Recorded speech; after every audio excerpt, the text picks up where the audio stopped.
नमस्कार, मैं doctor Roopa Mangalani, associate professor political science department में। हमारा आज का टॉपिक है लोकमान्य बाल गंगाधर तिलक के स्वराज्य संबंधी विचार।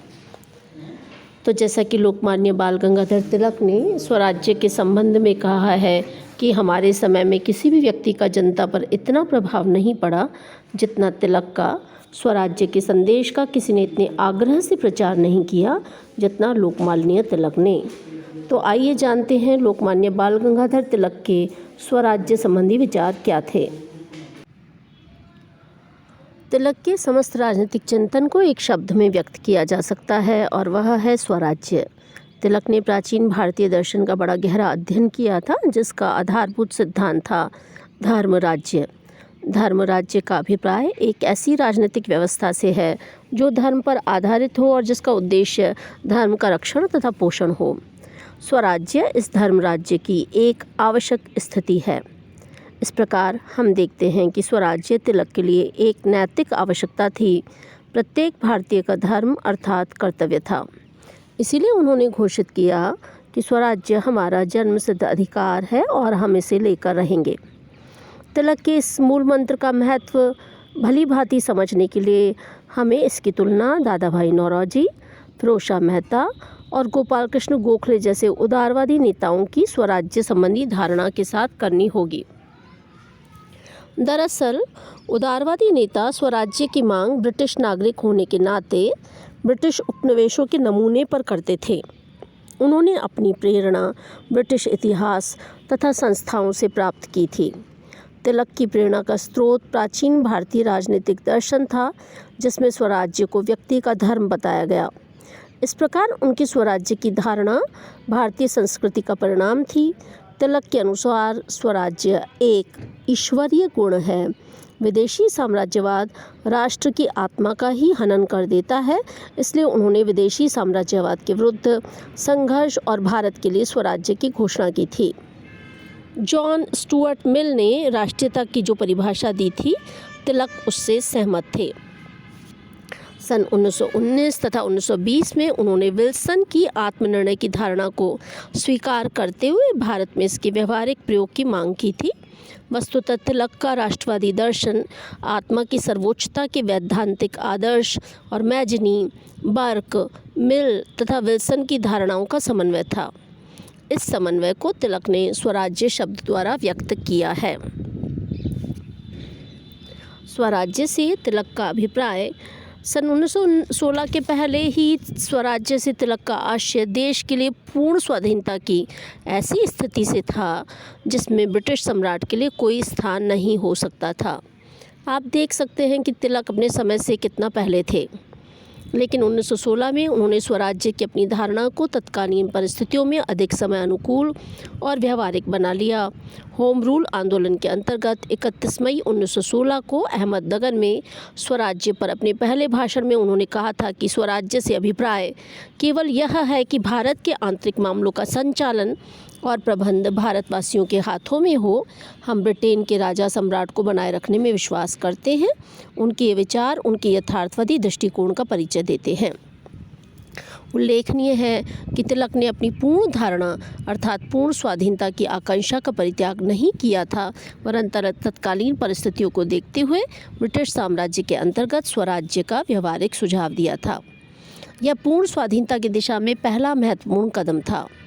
उनके द्वारा इस स्थिति को अपनाए जाने का कारण यह भी था कि स्वराज्य की मांग को राजद्रोह से अलग किया जा सके और देश की जनता को स्वराज्य के लिए संगठित किया जा सके।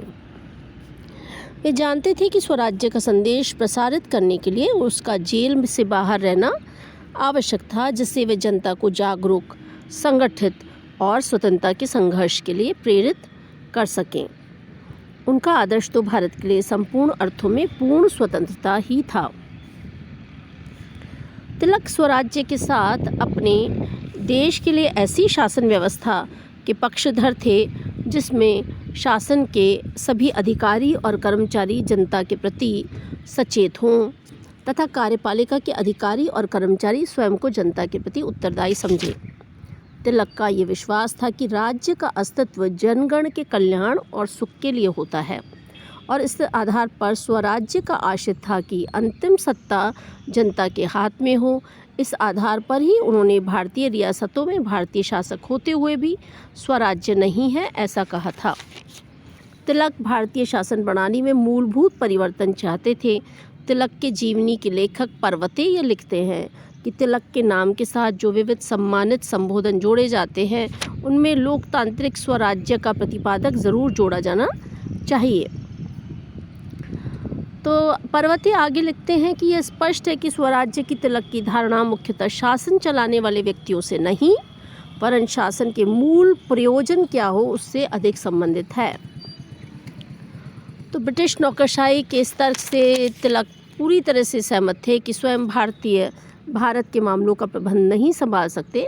उन्होंने हिंदुओं और मुसलमानों में परस्पर अविश्वास और विद्वेष उत्पन्न करने वाले ब्रिटिश नीति का कड़ा विरोध किया और इस बात पर बल दिया कि हिंदू और मुसलमान साथ मिलकर किस प्रकार से रह सकते हैं और तिलक के स्वराज्य में अंतिम सत्ता जो है वो जनता के हाथ में होनी चाहिए, इस पर बल दिया।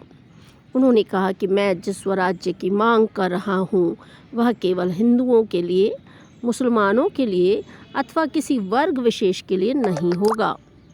भारतीय जनता की समस्याओं को हल करने की एक ही औषधि है और वो है वास्तविक सत्ता।